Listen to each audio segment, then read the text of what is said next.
Hoje vamos falar sobre uma das decisões mais corajosas e, ao mesmo tempo, mais aterradoras que um casal pode tomar. É a decisão de dar um passo para trás, na esperança de dar 2 passos para frente no futuro. É sobre largar um emprego estável para voltar a estudar. É um ato de fé no futuro. Mas, se não for gerido com sabedoria, esse ato de fé pode rapidamente transformar-se numa fonte de medo, estresse e conflito, capaz de destruir um casamento. Mas e se existissem degraus, passos práticos e bíblicos para construir uma ponte segura sobre este vale de incerteza? Agora, para você sentir a mistura de esperança e pânico que essa decisão gera, imagina a cena: um casal da nossa comunidade. Ele, num emprego que pagava as contas, mas que não alimentava sua alma. Um emprego sem propósito e sem futuro. Ele tinha um sonho, uma nova carreira, uma área que o apaixonava. Mas para chegar lá, ele precisava de voltar a estudar. Precisava de largar a segurança do seu salário. A história deles não é sobre a decisão em si, mas sobre como eles a executaram. É um manual de 5 passos, alicerçados na palavra de Deus, que não apenas os fez atravessar a tempestade, mas salvou o casamento deles no processo. Fique comigo, porque estes 5 passos podem ser aplicados a qualquer grande transição de vida que você e o seu cônjuge estejam a considerar. A primeira coisa que eles fizeram, antes mesmo de eles se inscreverem em qualquer curso, foi aplicar o passo 1, o acordo inegociável. Eles se lembraram de Amós 3:3. Andarão 2 juntos se não estiverem de acordo? Eles passaram semanas a conversar. Não era ele a convencer, era ele a partilhar um sonho. E ela a partilhar os seus medos. Colocaram tudo na mesa: a esperança, a ansiedade, as expectativas. A decisão só avançou quando eles chegaram a um sim 100% unido. Não era mais o sonho dele, tornou-se o projeto deles. Eles sabiam que só poderiam andar juntos nesta jornada se estivessem em total acordo. Com o acordo firmado, eles passaram para o passo 2, a Torre da Sabedoria. Eles aplicaram Lucas 14:28, a ordem de Jesus para sentar e fazer as contas dos gastos. Fé não é saltar de olhos fechados. Fé é construir uma ponte com a sabedoria que Deus nos dá. Eles pesquisaram o custo total do curso, material, transporte e criaram um orçamento de crise detalhado.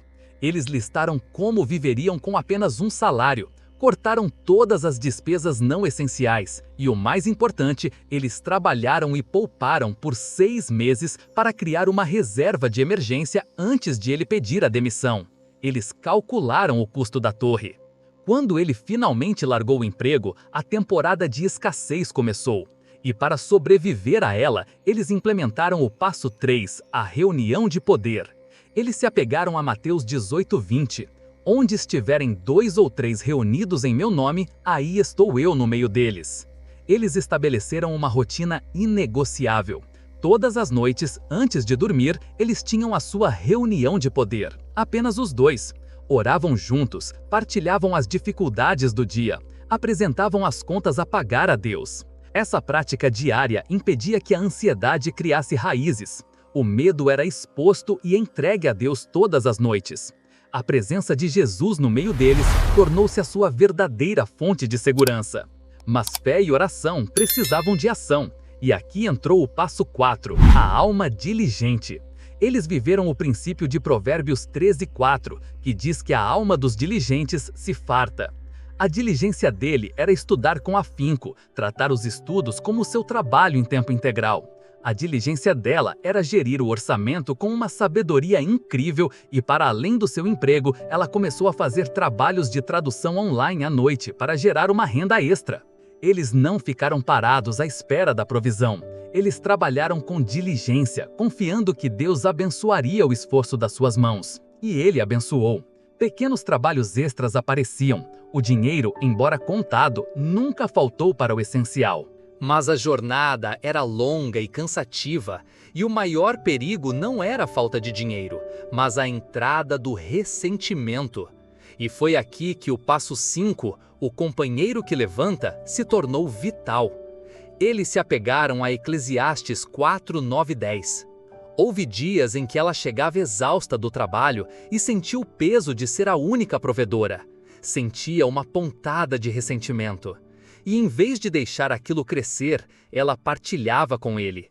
E ele, em vez de se defender, a levantava com gratidão e encorajamento. Houve dias em que ele se sentia um fracasso, a duvidar da sua própria capacidade nos estudos. E ela o levantava, relembrando-o da visão que eles partilhavam, do futuro que estavam a construir juntos. Eles eram o apoio um do outro. Estes 5 passos não tornaram a jornada fácil, mas tornaram-na possível. Eles protegeram o casamento, que é o bem mais precioso, enquanto investiam no futuro. Ao final de 2 anos, ele formou-se com honras. A busca por um novo emprego começou, e a porta que Deus abriu superou todas as expectativas deles. Hoje, eles vivem uma nova estação de estabilidade e propósito, mas o maior testemunho deles não é o novo salário, é a força e a unidade do seu casamento. Eles edificaram a sua casa com sabedoria, e ela prevaleceu contra a tempestade. Essa lição sobre unidade em decisões financeiras difíceis é uma continuação do que vimos no vídeo anterior, sobre o casal que divergia entre doar e poupar. Lembra?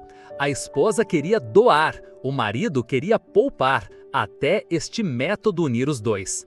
Ambos os vídeos mostram que um plano bíblico e a unidade são as chaves para a paz financeira no casamento. Se você não assistiu, o link está na descrição e vale muito a pena. E prepare o seu coração, porque o nosso próximo tema é um dos mais delicados e dolorosos que existem. O título será: Depois da traição, o dinheiro virou uma arma, até esta revelação curar o casal. Será uma história de cura e restauração, mostrando como a sabedoria de Deus pode trazer redenção até mesmo para as feridas financeiras e emocionais mais profundas de um casamento. Para receber esta mensagem poderosa, inscreva-se e ative as notificações. Se esta história e estes 5 passos práticos te deram esperança ou clareza para uma decisão que você precisa de tomar, deixe o seu like. O seu gesto ajuda esta mensagem a ajudar a outros casais que precisam desta direção. E use os comentários para partilhar.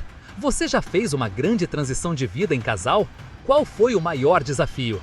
E não se esqueça de me dizer de que cidade você está assistindo. Vamos aprender uns com os outros. Se você conhece um casal que está ponderando uma decisão semelhante, partilhe este vídeo. Pode ser o mapa que eles precisam para atravessar o Vale da Incerteza em segurança. Inscreva-se no canal, porque a nossa missão é equipar o seu casamento e a sua família com a sabedoria prática e intemporal da Palavra de Deus. Te aguardo no próximo vídeo.